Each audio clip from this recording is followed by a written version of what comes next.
Hey, it's Kevin with the New Warehouse podcast here at MODEX 2026.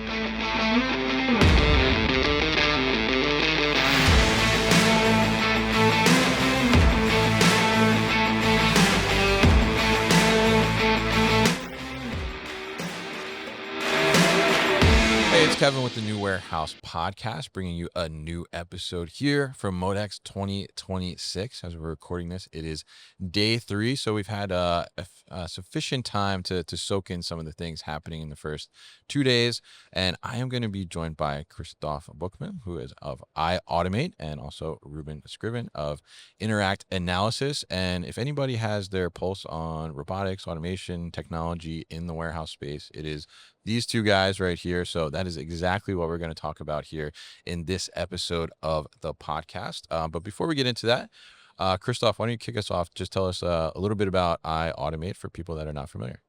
Yeah, absolutely, Kevin. Thanks for having me on the show. iAutomate, we're a CPQ software platform, configure, price, quote. We want to give the industry access to data on various technologies to quickly size them out, price them out, to build a business case for potential new warehouse automation project quickly. So that's what we do. We offer that as a white label product, integrated solution providers, and that's our contribution to trying to match up those who need automation with those who can provide it. Yes, absolutely. And great tool there. And Rueben, tell us a little bit about Interact Analysis. Sure. So I'm Rueben Scriven, the research manager at Interact Analysis. Interact Analysis, we're a market research company focusing on supply chain automation. So robotics, warehouse automation, warehouse software, looking at things like how many warehouses are being built and kind of providing that transparency to the industry, which, for many decades it didn't have. So trying to provide, that insight into how the industry is developing. Yes. And both of you, obviously, long history in this, right? And understanding of the industry. So maybe let's kick it off here and, tell us, Christoph, maybe like, what have you seen in the first 2 days here? Or I guess we're maybe like technically 2.5 days so far into MODEX. So what have you been hearing out there? What have you been seeing?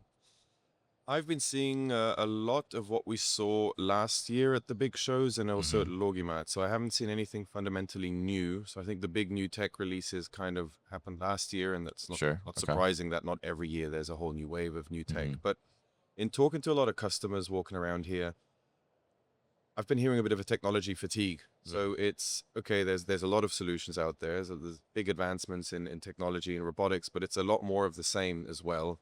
So 3 years ago there was one climbing robot, now there's multiple of those. Sure. And then that's not necessarily negative, but what it leads to is, from the customer's perspective, they were saying they're focusing on selling us on their tech versus what really matters from an operational point of view is uptime. How reliable is that system? And am I going to meet my KPIs that I'm promising my stakeholders, which is usually reduced cost per picked line, space savings, those things, reasons you'd invest in automation in the first place. So since that's really the driving factor behind why you would invest in automation to start with, having fancier, shinier, cooler tech isn't necessarily really meeting their needs. It's cool, it's nice, but if the shuttle can fly or not, at the end of the day, it doesn't matter as much as does it work reliably? Is it going to do or am I going to deliver on the KPIs I'm signing up for at the end of the day? So that's kind of, I summed that up in technology fatigue a little bit. It's exciting. There are great technologies out there, but I think we're reaching a point of over-engineering them, losing focus of what matters on an operational level. Interesting. And were there flying shuttles out there?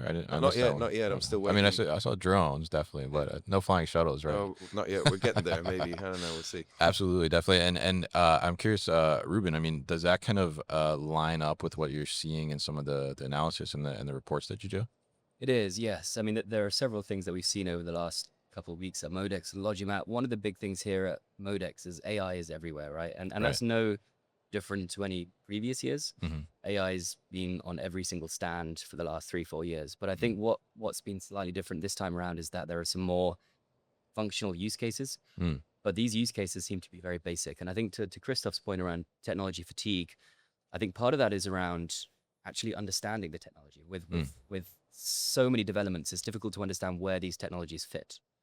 So the way we think about AI is kind of bucketing it into 4 main categories.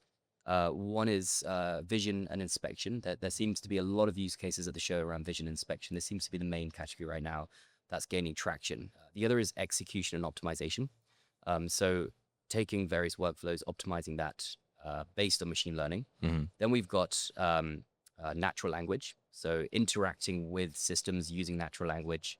And then finally, physical AI. So humanoids, I mean, we've actually only seen 2 or 3 here, far fewer than we were expecting. Yeah. But that kind of use case of AI in the physical world. So those kind of 4 categories are what we're seeing. And I think to Christoph's point around fatigue, I think it's partly fatigue, partly educational in the sense that where do you kind of conceptually, cognitively map these different AIs into an understanding of a warehouse space which customers think about? Mm. Yeah, absolutely. And I think I'm curious both your thoughts on this, because I thought there was you mentioned the humanoid aspect, right? But I thought there was like noticeably less humanoid buzz this year, right? I What, agree. what do you think? Yeah. Yeah, I think comparing to last year, ProMat definitely, there's far less. I think Yeah. last year that was everyone realized there was a lot of it. You could see a lot of it. A lot of it were stands in the shows on the floor. But this year, I actually haven't seen a single one yet. So No, it's interesting. You know, we do a lot of research in the humanoid space. We're just about to Sure. publish a report looking at this. Fundamentally, one of the main barriers to adoption is safety regulations. There aren't regulations available yet, and those that are in development are, still not published yet. And the marketing videos we see of these humanoids jumping, running, dancing, and all the Yeah. the fail videos of them walking and crashing out into people and wrestling and falling Right. over. hilarious. Any insurance company, it's hilarious. But like any insurance company that sees that, Yeah. is going to say, I'm going to stay the heck away from these Yeah. robots because I don't want to be responsible if they fall over and hit someone in the head. So I think safety and regulation are the companies that are being that I think will be really successful here are the ones that are driving for certification, driving for regulations. There are a number of companies here, Agility, for example, they Sure. are really, really laser focused on safety. Mm. And companies that are really focused on safety are the ones that are going to crack the space. Yeah. I'd add to that. I think spot on. The humanoid, the use cases we're seeing, the marketing videos, these are perfect examples of a totally controlled environment where this could work. Right. But it differs strongly from the real life application where you're actually trying to sell it into. And I think end users are seeing that disconnect. It's okay, yeah, of course, in a perfectly controlled environment, I could see that humanoid picking cases out of the trailer. That's not what my warehouse looks like. Yeah. And I think till they see a more realistic approach to the real world, I don't think we're going to see much adoption yet. Yeah. I think it's really interesting because there was certainly, I guess it was about 2 years ago, maybe when Agility first like kind of exhibited, and then was like a huge amount of buzz. And even last year, like, opening my LinkedIn feed, right, like during MODEX, like, oh, so everybody's like posting about humanoid. I'm like, I haven't seen like one post about a humanoid like this week, which I think is like very, very fascinating. But I'm curious on the on the fully autonomous side, right? Like, we just telling you guys, we just recorded with Locust, right? Checking out the Locust array. What do you think, about that type of solution? Do you think we're going to see more of that in contrast to the humanoid? And is that form factor like a little more viable, the wheeled, I guess, form factor of fully autonomous? I think so. Here's what I've been observing. Looking at, remember when the trend was going a bit away from fully autonomous more to collaboration, Sure. Yeah. robots, humans all together in the same space? That is largely not prevailed because it gets extremely complex from a safety point of view, which immediately impacts productivity and performance. So I think what I've been seeing and hearing, a lot of facilities that had an approach to collaboration between robots, be that AMRs or humanoids and humans, they're actually shying away from that again because the results were ultimately actually not at all what they thought they would be. So I think going fully autonomous, there's a lot of value in that if you can create an environment where you can enable that. That's not always possible for every operator to dedicate space to a fully autonomous operation, but if you can, that's when I think automation can really deliver on all the impacts it can have in a truly autonomous environment. So I see a lot of upside there. Yeah. Interesting. Ruben? I think in general, this idea of lights out warehouses, I think it's a slight misnomer because I think what we're seeing, I mean, take an ASRS, right?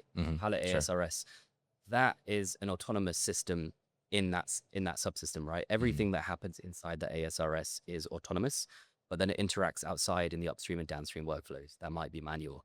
And I think what we're getting to a point where systems and their scope is increasing. Hmm. So take Exotech, right, as an example, and Locus Array as well. Yeah. With those systems, historically, you would have just had the storage function, and they're expanding into effectively buffering, into packing, Sure. all part of that one subsystem. So you can imagine a warehouse as many different subsystems, whether they're manual or automated. They're fundamentally different parts of the warehouse that are interacting with each other. Mm. And I think what we're seeing is a point where these black boxes, these islands of automation, their scope is expanding, Mhm. and what's then remaining outside of those might still be manual, but the scope of these black boxes is effectively kind of getting bigger. Yeah, yeah, interesting, and I think it's interesting to see kind of the evolution of this too, as well, for that, fully autonomous, or the approach to it, or kind of these, subsystems within the whole system, I guess, as you're describing there, Ruben. So tell us a little bit, Ruben, because you all, survey actual operators, right, to see, what is actually on their minds, right? Not just what the companies out here are telling us what's on everybody's mind, right? So tell us a little bit about that approach, and kind of what some of the findings are from that recently. Yeah, it's interesting. So we've just published the first release of our voice of market research, which Mm. is, like you say, surveying operators and then interviewing them to try and corroborate some of these findings. And um, when we surveyed about 400 operators, we got some really interesting insights. So one of the first ones, one of the questions we asked was, what is the main barrier to adopting automation? Mm. And we thought it might be something in relation to uncertainty, cost, budget, the normal things that spring up to mind. Yeah. In fact, it was integration complexity.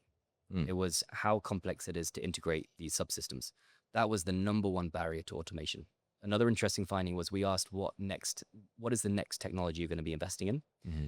Again, we thought it might be something in relation to robotics, AMRs. That scored pretty highly, but what came up first was vision inspection technologies. Mm. So I think what this survey has showed us is there is actually some differing viewpoints that goes against the collective understanding that vendors often sort of think themselves. Yeah. And there's actually a slightly different narrative taking place in the operators' lives. Interesting. Yeah, and it's interesting to hear vision inspection like as the number one, right? Yeah, Which I think we're pretty surprised to find that as well. yeah, I mean, it's pretty interesting, and we've certainly seen like a rise, right, in the computer vision, machine vision, startups and applications that are coming out there, and I think I guess from my view, when you tell me that, I think about it, I'm kind of like, well, it's a little more of like an accessible technology, right? A little easier to implement, right? And obviously we see some of the startups or vendors out there that are utilizing like existing cameras already to be able to do some of that stuff. So very interesting there. And Christoph, what are you hearing on your side from like, your customers that you talk to? Because, some of that integration complexity that Ruben mentioned, I mean, that's somewhat kind of like what you try to help to navigate through iAutomate, right? Yeah, I think it totally resonates with what I'm hearing too. So the integration complexity, I think, is the biggest fear. Mm. It's also, it's not so much which technology you select. It's really the fear of what are the problems going to be during integration, Mm. deployment, and all that. And then kind of back to the technology fatigue. The more complex the solution looks, I mean, cooler the tech is and everything, the Yeah. more the customer is actually going to worry about how is this going to go down during implementation, go live testing? What if it fails? This and that. On the vision side, I totally agree that I think customers nowadays. So you've probably seen hundreds of articulating robot arms that can pick products, Right. Yeah. right? And I think at LogiMAT we saw a lot more of that than in other years. But customers now know they can pick 80%, maybe 90% of the products, but they really care about the 10% that they can't pick, because until we get there, there's no real. The business case isn't as strong as it could be, because those remaining 10% might be 20% of the volume. So I think that's where customers are now learning. If the vision systems are advancing, then maybe we can get to that 95, 96, 97, 98%. And then deploying a robotic picking arm might be a much easier decision. So I definitely think the focus is on the vision systems, and we're seeing advancements there. But integration complexity, all the customers I've talked to, they said, we're pretty sure the technology we're seeing works. It's the whole integration, our software, ERP, WMS, WES, Sure.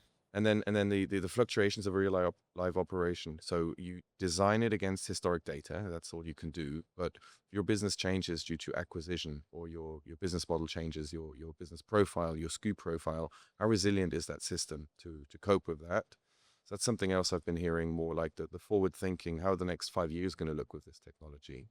Yeah, yeah, absolutely. And I think it is interesting because you mentioned kind of the, WMS and the WES, WCS, and then the actual, hard technology to itself. And like, how do we bring that all together? And, I mean, just you saying it sounds a little daunting in itself, right? So I mean, I think that is, sometimes it's like, all right, well, this is a very big project, right? To do this, and like, do we want to do this right now? And I think also too, I'm curious, what you both see on this front. Like, do you see that anybody is potentially like delaying decisions because we're seeing, obviously, fast kind of iteration, right? Especially with like AI and being able to bring like newer updates or newer functionalities like pretty rapidly. So I'm curious if you hear anybody that's like, they're kind of like, oh, I want to do something, but I'm not sure if I'm going to do something. And then like next year, there's going to be something that actually would have been better for me. And I think one of this resonates really with what you're saying, which is the need for scalability. Mm, So scalability has become such an important factor, not least because of how uncertain everything is in the world. sure. You're not going to know what your business is going to look like in 3 or 4 years' time. So you need a solution that can grow and morph and adapt to whatever your operating conditions are in 3 or 4 years. But this also, I guess, aligns to your point about how technologies are developing. You want a solution where if there's a new product that is launched, it can scale into your operation Right. seamlessly. Like over-the-air updates with Teslas as an example. You want something which can grow and morph and change and adapt as the technology evolves and your operations develop as well. Yeah, absolutely. What do you think, Christoph? I was thinking in terms of delay, it's not so much that I see delays, kind of what Ruben was saying. Companies are going ahead, investing in automation for the sake of doing it, not just pausing and delaying this decision. Mhm. But what I am seeing, trying to keep my tabs a bit on the projects that I'm aware of and what technologies might be selected. Mm. After examining and looking at many different technologies, they actually end up going to the initial easier choices. And I don't want to promote one technology over the other, but Yeah. I see a lot of customers who, after entertaining 5 different technologies, go back to an auto store because it just works. It's risk mitigation. They know it's been deployed 1,000 times, It's and proven, yeah. it's proven. They're not as much as they like the tech they're seeing, they don't want to take that risk. And whether that's a perceived risk or not, it doesn't matter. But I am seeing, after an evaluation of many different technologies, that all probably had a really good sweet spot and a nice they fit the operation possibly. Mm. Sometimes they revert back to what has just been proven many Yeah. times. So that was interesting to me to see that as well. Yeah, I think it's interesting, like, because you mentioned the risk, right, potentially, and actually interviewed Andy from Geodis this morning, and asked him that question, like, how does he, look at that? Because there's so many startups now too. It's like, all right, well, so like someone's got to roll the dice on the startup, right? But like, how do you say like, okay, I am gonna take a risk or not take a risk? And I think there's probably a lot of that going on just because there is so many new startups or just like new offerings coming to the market, right? And obviously, there's some demand for these things that's creating like these creations, right? But it is kind of like, all right, like, am I putting my operation like on the line here by doing this, or should I just play it safe to go forward? Yeah. I think it goes beyond that. It's not just, am I, is it going to be dangerous for the operation moving forward? Is this going to cause chaos that's just going to be expensive? It's also the decision makers are putting their names on the line. Like this can have Yeah, career yeah. impacting I consequences. mean, some of So this stuff is costs a lot of money, right? if you compound all of this, it's natural to understand why a risk mitigation position would be the easier choice. Or and if I were AutoStore, I mean, you've probably heard this. No one's ever been fired for buying an AutoStore. Yeah, If I were in their marketing team, I'd use that slogan all day long. But sure. Yeah. it's a very powerful statement. So I think while I like seeing customers, companies investing in new tech, I totally understand the position of we've seen it all. We evaluated lots of solutions. 3 of them were fantastic, but we went with the lower risk option. Yeah. So risk is definitely a big factor in these decisions. Interesting. Ruben, have you heard anything like that in the voice of the operator? Yeah, I think reliability is fundamentally probably the most important factor. Yeah. Knowing that it's going to operate is critical, and that fundamentally kind of trumps most other things. Comes to selecting any kind of vendor. Reliability comes in many different forms. Is it the SLA as part of the solution? Is it the speed at which some kind of request will come back? Is it just purely uptime? So yeah, I think reliability certainly trumps most other factors. Whether or not that sort of dictates whether you work with a startup, I definitely kind of foresee that to a certain extent. I think since Covariant was acquired by Amazon, I think there's been a bit of I guess pseudo acquired, being a bit of a fear of startups being taken away. Mm. I guess the kind of Kiva alarm bells are kind of ringing again a little Sure. bit. Yeah. That's a very Um, fascinating story. Yeah. yeah, so I think that might play into it slightly. I don't think that's the main thing. I don't Mm. think companies are gonna not select a company based on them being a startup, but I think they place a much bigger onus on them to prove that they're going to be a going concern, Mm. and they'll need a lot more convincing. Yeah. Would, Yeah. would you also agree it's not just the tech of a startup, it's the long-term partnership, finding the right partner. So I think the expectation is the technology has to work either way if I'm investing in it. Mhm. But who's the right partner and how can I find the right partner for this long-term engagement? So maybe that's where startups struggle because they don't have that story of years of support I can show you, Mm. right? So Right. And I think that goes into one observation that we've had. If you look at the most successful startups over the last 10 years, you've got Exotech, you've got Symbotic, you've got Mhm. Locus. All of these were founded by individuals who were involved in logistics automation, Right. but on the buyer side. Mhm. And they saw a problem based on their existing technology investments and wanted to create a solution for that. So they all knew the industry extremely well Mm. before going into it. And I think that experience in logistics and automation, but from a buyer side, I think negates some of the risk associated with new startups where you might just, I've had a founder from Silicon Valley and saw a niche and got loads of Yeah. funding and tried to create a solution around a problem they didn't quite understand fully. Yeah. Yeah. I had that conversation actually last night with somebody where, I was saying like, it just seems like there's so many startups, but they don't have like the operational understanding. Like they don't have that experience. And I think I mean, it's super interesting. It makes the industry very cool that we're seeing all this technology come in, but there is a lot of gaps I see in some of these startups as well, where, it's like, all right, well, we saw the opportunity, we had some technology that we came up with somewhere in a lab, right? And it's like, oh, well, we found like maybe a commercialization use case in logistics, right? But that's it we've right never there. been in there. Yeah. It's a technology first approach. It's here's my technology, what's your problem? Right. And not the other way around. So we see that, which is, I mean, like you just said, it's nice to see all that tech in the industry, but how many Yeah. use cases are there really for?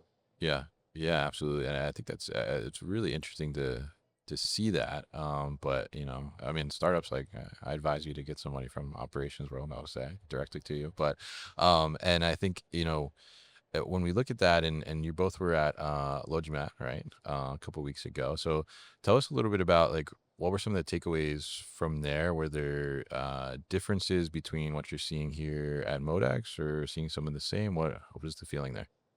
I think in general, the trends are similar.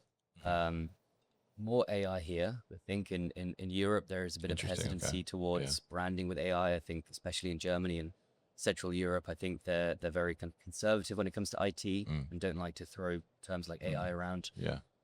Is that because like I mean, there's more concern around data privacy and stuff like that? Is that one of the reasons? Potentially, I'm sure that comes into one of the reasons, but I think it's more just even the term WES. They hate that. Really? You don't Interesting. use WES that much in Europe because it's a new flashy terminology. In Germany, it's just WES, WMS rather. You got your WCS, and then you got the automation. It seems to be a bit more conservative in terms of the definitions. One thing that we saw that was very interesting. We went there and we do a lot of research at these shows, and we spoke to a bunch of companies and we asked them, what's your perception of the US-Iran war in relation to your customers? So buyers of automation, is that affecting their investments?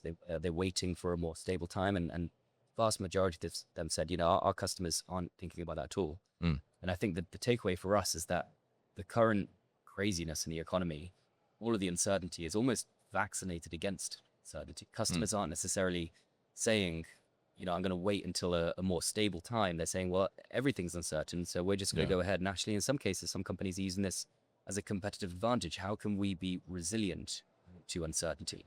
So that was one. And I think the other kind of big takeaway or an interesting trend was in relation to kind of the articulated robots. To your point, this isn't anything new.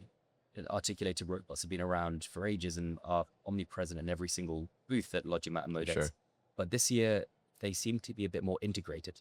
And one of the main barriers for these robotic picking systems was the integration complexity. Coming back to that point earlier, trying to integrate a robotic picking system to where a manual kind of picker might have been before, that's kind of, it seems almost like an afterthought of places. Whereas now we're seeing these robotic picking systems really, really tightly integrated and embedded into the system itself. I mean, take the locus array with the robot arm on the mobile robot. You got Bright Pick where the arm is in the grid, say with the Cardo. Yeah. AutoStore with their Versa AI that's like really, really tightly natively integrated into the system. I think this is the next iteration with robotic picking, is this very, very tight coupling of the robot manipulation with the architecture of the system. And that was kind of a bit of a change from what we've seen in the past as well. Yeah, interesting, and interesting to hear about the uncertainty too, because I think it is.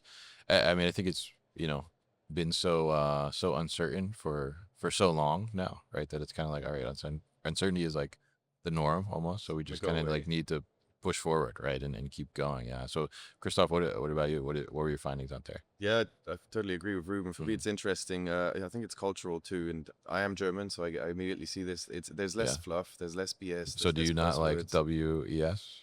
I kind of like both because I've been living here the last 11 years, but I'm European. You've been Americanized a little bit.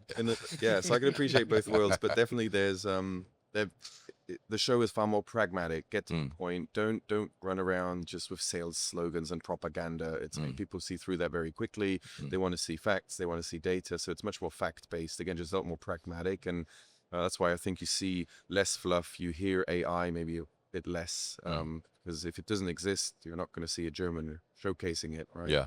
Only unless it really works, they're going to show it. So that part to me is just funny to see from a cultural point of view.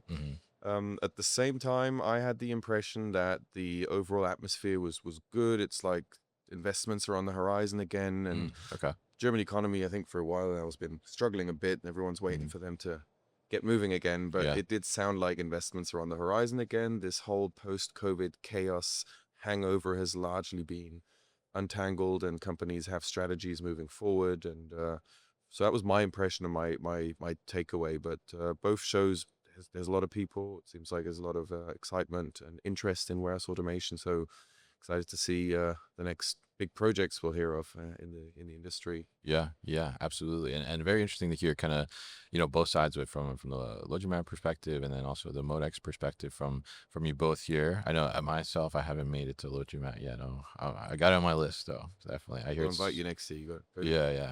I mean, it's much big. It's bigger than MODEX, right? I think more people in total. Maybe more vendors. Yeah. Yeah, interesting. Yeah. So great to get you both on here, and great to have you come sit down in our booth and give us kind of all your insights on what you're seeing out there and what you're hearing as well. And Ruben, if people want to access some of those reports or get in touch, what's the best way to do that? Yeah, sure. If you go to interactanalysis.com, we've got all of the insights that we publish freely on our website, as well as the research that we publish, or you can reach out to myself. You can find me on LinkedIn and drop me a message, and we can kind of walk through some of the findings that we're seeing. All right, fantastic. And Christoph, how do people get in touch or learn more about iAutomate?